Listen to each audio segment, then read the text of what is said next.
মৃত ব্যক্তিকে ভুলে থাকা যায়, সান্ত্বনা নেওয়া যায়, বাট বেঁচে থাকা মানুষ, আমার মানুষটা আমার নেই, অথচ সে বেঁচে আছে। এই কষ্টটা অনেক বড় কষ্ট।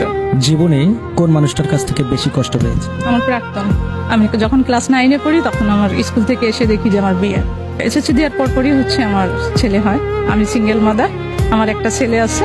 আমার প্রাক্তনের সাথে আমাদের কোনো কোথায় কেমন আছে না আছে জানি না। এখানে কার ব্যর্থতা ছিল? ব্যর্থতা বলতে সে বলেছে একজনের প্রতি তার ভালোবাসা হয়েছে। আমি থাকতে যদি সে কাউকে ভালোবাসে, নিশ্চয়ই আমি এখানে গৌণ হয়ে গেছি। ভালোবাসার সাথে সম্মানটা সম্পৃক্ত থাকে, ইভেন শ্রদ্ধাবোধ থাকে। স্বামী স্ত্রী হোক, প্রত্যেকটা সম্পর্কের প্রতি শ্রদ্ধাবোধ থাকতে হয়। তো সেই জায়গা থেকে আমার কাছে মনে হয়েছে যে না, তো সেই জায়গা থেকে বেরিয়ে আসা আমি চেষ্টা করেছি। আমি 2012 সালে যখন আমার বয়স অনলি মাত্র 23, তখন থেকে আমি একা। মার প্রতি ছেলের ভালোবাসা কত? আমি আমার আদর্শে বড় করেছি। আমি এবং আমার ছেলে, আমাদের বাইরে আমাদের কোনো বন্ধু নেই। ছেলে কি বুঝতে পারবে যে তার বাবা নেই, যে অশূন্যতা সেটা পূরণ হয়েছে? আমি তো আমার জায়গা থেকে চেষ্টা করেছি। যদি প্রকাশ না করে আমি হয়তো বলতে পারবো না। তবে আমার যেহেতু বাবা নেই, আমার ছোটবেলায় বাবা মারা গেছে, আমার বাবাকে মনে নেই। তো ওই জায়গা থেকে আমি বলবো যে আমি যেহেতু আমার বাবার শূন্যতা ফিল করি, ও তো অবশ্যই।